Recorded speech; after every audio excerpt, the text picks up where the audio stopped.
Welcome back everyone to Gotcha Interact. In today's video, we're going to be talking about some consolidated 5.2 speculations. We're also going to be talking about Ororon's kit, as well as a new 4-star bow and even an event sword. So without further ado, jumping right into these things, let's talk about what's going to be coming possibly to 5.2. Some of the things that we've been seeing is the talk of a new map. And I know a lot of people were kind of looking forward to a new map with 5.1, but it doesn't look like we were getting that. So 5.2 will be having a new map, and I am thankful for that. It's going to be kind of located in the northwest is what most people are talking about. I think we'll just have to wait and see because it could be anywhere, if we're being honest. It's going to go north, it could go west, south even, who knows. Vixen, what else are we seeing possibly with 5.2?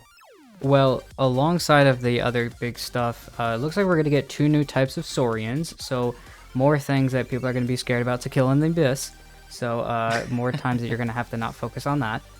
Also, we're going to be talking about a possibility of a fishing system being implemented for Natlan, which actually Ryft talked about this earlier. I totally didn't even think about it, but actually could possibly be a weapon brought to it because of fishing. So that might be some of the weapons that we have that we're going to talk about in a second. It could be something completely different. Also, there is a suspicious idea about a possible change to how artifacts are going to be optimized. We don't really have any further information, but keep your eyes open for that. We already got some really good optimization in the dev discussion, but possibly could see some more, which I think we're both okay with. Yeah, and with the idea of getting new Saurians, that actually makes me think about if they're adding 2 new Saurians, possibly. Well, we have the 3, I believe, right? You have the ones that kind of go with Mulan, the People of the Springs, you've got the Yumkasaurs with Kanish, and then you've also got the earthy ones, the Geo-type ones with Kachina, Gilonan, etc. So these new Saurians are giving me the idea of these new tribal areas, which we definitely would be seeing with Chasca, I believe, as well as other future characters in general. So they might have new traversal abilities, they might have a new kind of element fixture to them, kind of a thing.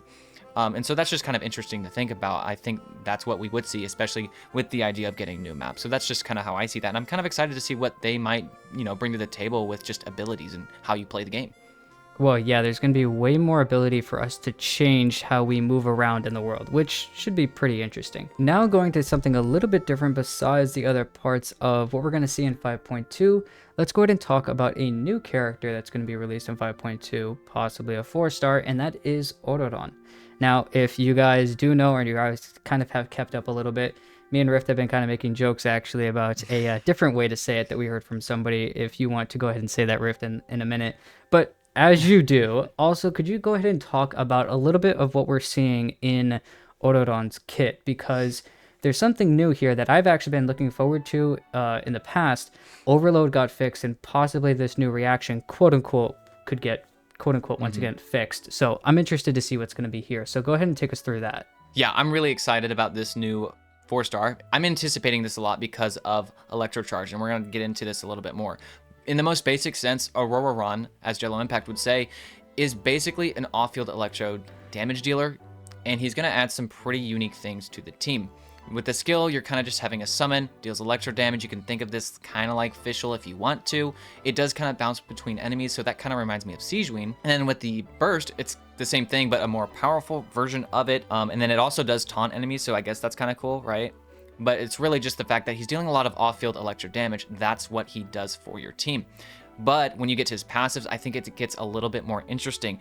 During the duration of your skill, when your skill's out doing damage, if your active character, so this doesn't have to be Ororon, it can be your active character too, when they deal hydro or electro damage, Ororon will restore a certain amount of Night Soul energy, so that's kind of just funneling him to maybe possibly keep his uptime higher for his skill and or burst. So that's going to be nice. And when those nearby enemies get Electro-charged damage, or when a team member is doing Night Soul line damage, which if he's the only Natlan character in your team, if he's doing damage, you'll get this anyways as well. It will trigger a 130% multiplier AoE electro damage called Manifest Sensation.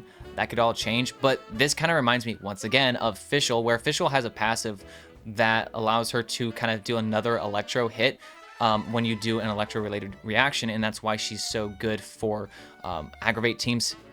Most specifically, I would say she can work on a lot of other things. I mean, Fischl's just a great character. With Ororon here, you can see that it's very similar, and I'm so excited to see what this does for the electro-charged reaction. So Vixen, what are some of your thoughts on this character? What do you think he could bring to the table, I guess, for this electro-charge? Do you have any like personal thoughts on where this could go? Well, my first personal thought, yeah, actually, was if you go actually to another one of his passives, if when you use your skill and that skill hits an enemy, they're going to get a mark on them. When an active character deals electro or hydro damage to that enemy, it restores 3 energy to that specific character. So we're starting to see energy restoration.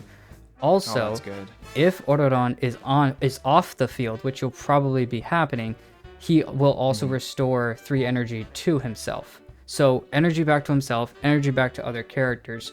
We could start to see a pretty good usability here, especially with this. You know, all the characters that usually do electro damage, like obviously Raiden and Cyno, both can do electro charge damage, but they don't get stunned by it. So even characters that aren't Natlan specific or whatever are actually going to be able to help this out. So it seems very, very good. Obviously, characters like Raiden are going to like the energy restoration. They already help it. She already kind of helps herself as well as other characters. So maybe getting those bursts is going to be even easier. And then characters like Cyno, I don't think Cyno's ever going to be mad about taking away, you know what I mean? Like extra energy sources from other characters. Oh, most definitely not. He's a very difficult character to get his burst back if you're not doing straight aggravate. He's at 80 cost burst. It's just difficult to get. Right, and you want to focus on EM and attack, never mind double crit with him. So by doing so, it makes it more difficult to even get some energy with him.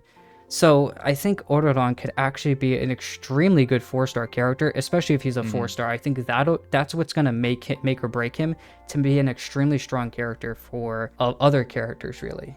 Yeah, and I think one of the things that's going to really set him apart, and what I'm liking about seeing this here is, as of right now, guys, and this can obviously change, but we're not seeing any kind of restrictive factor here where your entire team has to only be Hydro and Electro. So if that's the case, then he might be really good because I thought of this because you brought up Cyno, Vixen, because Cyno, one of Cyno's best teams, he really, really likes to have a Dendro character in there. You do aggravate, but if you throw in a Ororon here, and maybe you have a Hydro character, Cyno also really likes Hyper Bloom. So my thought here is you have your Electro Resonance here, but if you have that one Hydro and the one Dendro still in there, I mean, your best examples are going to be just use Farina and Nihita, both off field. And then Ororon here is off field. I think this could be a really cool team, a little bit more budget friendly if you don't have that 4th 5-star in the slot. You could just use this guy here. Now, obviously, he's not a healer, and so maybe instead of using Nahida, you'd have to use Baiju and or Yao Yao. So there is some, you just have to think about the full team comp. But I like the thought of this because Cyno would still be hyper blooming, getting a lot of good damage off of that, his personal electro damage. But the fact that he doesn't take damage from Electro-charge, allowing him to stay on the field, I don't know. I'm just seeing a lot of synergy. I think some of you guys might see where I have gone with this. I'm not saying it's going to be goated. It's just kind of one of the thoughts that might, just in my head. But I think there might even be a future Natlan character that just hasn't come out yet. Maybe we'll get a 5-star Electro Natlan character that has a whole mechanic and actually really, really works with Electro-charge, like full speed ahead. Yeah, no, I mean, I totally agree. I think that's the best part about him. Characters like Shivers, for instance, with Overload, have that necessity to have Pyro and Electro only in the team. So far, it looks like he has that one up to her. Now, the issue, quote unquote, might be Night Soul energy, which is where he's maybe that's where his restriction can come from. Also, if you think about it, characters like Clorond, characters like Neuvillette even. Neuvillette does really good in, what's it called, Electro-charged teams. So that could also be extremely good, especially a budget-friendly version of him does really well with Ebedo, a higher constellation to create a shield. So, right. I mean, I'm sure you would even want to try some Ayato fun stuff. So there's a lot to necessarily be brought here for sure. Right. Looking a little bit beyond this though, because we definitely took a lot of time on that. What about the new 4-star bow weapon? This bow is at level 90, 41.3% attack and 510 base attack. The ability states that it reduces stamina consumption while gliding by 15%, and when performing an aim shot, it increases the damage dealt, or the damage of the charge attack of the character that does a charge attack by 6% every 0.5 seconds. There's some interesting stuff here because then it also says this effect can stack up to 6 times and will be removed 10 seconds after exiting the aiming mode. So Ryft, what are your initial thoughts? on this bow. This is, I mean, yeah, it's definitely very interesting. Obviously, I think it's going to be the 4-star counterpart to, Chasca if you don't pull the signature. I think that's what this will be, because usually we always do see that, especially with new characters. So I think it'll be good for her naturally, wanting to use charged attacks and whatnot. But honestly, one of the other characters that actually came to my mind was Lenny, because Lenny likes the attack percent. And if you don't have like other good options, maybe you don't have a crit rate bow, maybe you're free to play, you don't even use the battle pass. This weapon doesn't seem too bad. You're getting the attack percent. Lenny likes that a lot. The gliding thing isn't really helping at all. Really anyone. It makes me wonder if Chasca actually does something with gliding involved with her playstyle, but I highly doubt that. It's just a thought that kind of surfaced on my head. But Lenny stays in his charge attack animation for a long time, so he can be stacking up this charge attack damage pretty quickly just because you're staying in it. And the same thing can be said about really any of the other charge attack units. But the thing is, like with Tighnari, I think there might just be better options because, I don't know, Dendro just works a little differently. I feel like he's going to want maybe EM more, or I don't know, it's just maybe not. Maybe I could be totally wrong here. But that charge attack bonus in the ability could actually be better than it's even looking, because, I mean, after 3 seconds alone, that's 6 stacks of that charge attack bonus, which is 36%. And as of right now, we don't know what the cap is on that. All we know is that it'll be removed 10 seconds after exiting aiming mode.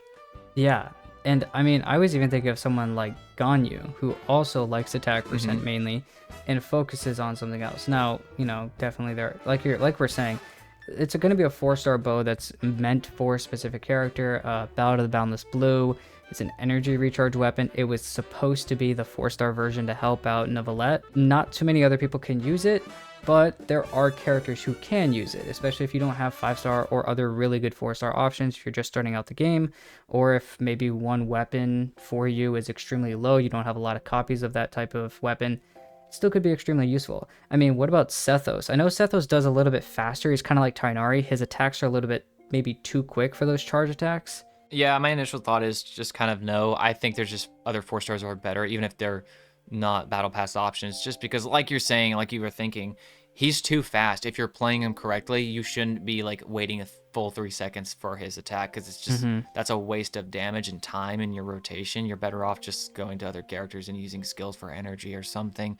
So like Sethos is ridiculously fast. I mean, you've played Sethos. I play him a lot, but yeah, you really just, I don't see that working. I mean, hey, it's an option, attack percent.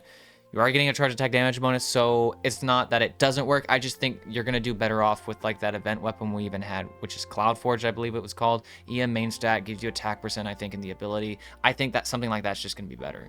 Well, looking beyond that weapon, the last thing we have to talk about is the new 4-star event sword that we're going to get. So through this, we're going to have attack percent main stat as well for the sword. Base attack is going to be about the same. With the ability, it states that at R1 most likely, while the character is protected by a shield, normal and charge attack damage is increased by 20%, and crit rate of normal attack and charge attacks is increased by 8%. So looking at this bow, or this specific sword, sorry, what can we see from this? Now we have to think about shielders put with the team, and we also have to think about sword users. So Ryft, what are we thinking about here? What it's bringing to my mind initially is what new character that might be coming out is going to be a sword user. I mean, do we even know what Ororon's going to be? Is he going to be a sword user? But then again, we don't see any shielding in his kit as of right now. That could totally change. Are there going to be other new Natlan characters that are sword users and have something to do with a shield? Or is it simply just a sword that's like, if you have shielders, here you go. Here's a buff, I guess. You know. So it's like, that's the first thing I thought of. But when we look at what we currently have, as far as characters that are sword wielders, who would get the most use out of this that are already pre-existing characters? Looking for me, my thought is, obviously we have to think about a DPS type character, right? Because they're mostly going to be on field, so they can do normal and charged attacks. So when we think about normal and charged attacks, my first mind goes to sword user, normal attacks, Ayato. It's my immediate first thought no matter what. So Ayato always comes to the forefront of my mind when we think about that. Another character is Alhaitham. Right.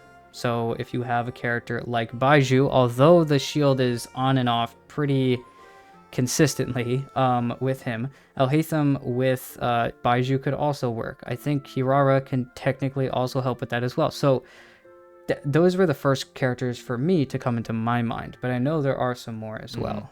I mean, I think Chlorian could even use it just because she uses a little bit of both normals and skills. So she's a little specific on how you can buff specific types of damage, whether you want to buff normal attack damage or buff skill damage. She does a little bit of both throughout her rotation. She's doing like normal, normal, normal, skill, normal, normal, normal, skill. And so she's quite fun to play. It's just a thought. And I think if you use just use any kind of shielder in that kind of team, if you're doing like a Chlorian Aggravate and you're using Baiju, then hey, there you go. There's your 4-star option. It's an option. Right?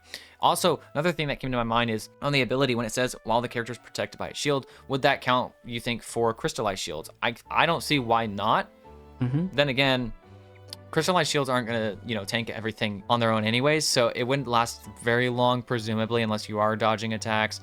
So it made me think of maybe Chiori if you want, but the thing is, I think Chiori is just better in the skill-focused type of gameplay, summoning Samato and then just going off field. I mean, you can use your Geo Infusion if you want, but I just prefer her that way.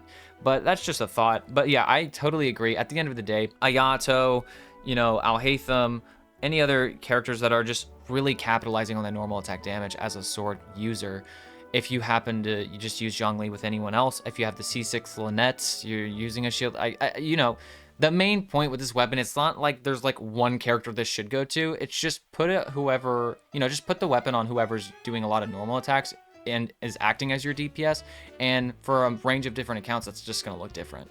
Well, looking around everything else that we've talked about a lot. We talked about, the map increasing. We've talked about a lot of stuff that's going to come in 5.2. We've talked about a character kit. We've talked about weapons. So overall, let us know what you guys are most excited for. We'll be talking actually about Chasca's kit in the near future, so go ahead and look forward to that video as well. If you guys did like the video, please go ahead and like and subscribe. Check out our Discord as well. Thank you again for watching the video, and we'll see you guys in the next one.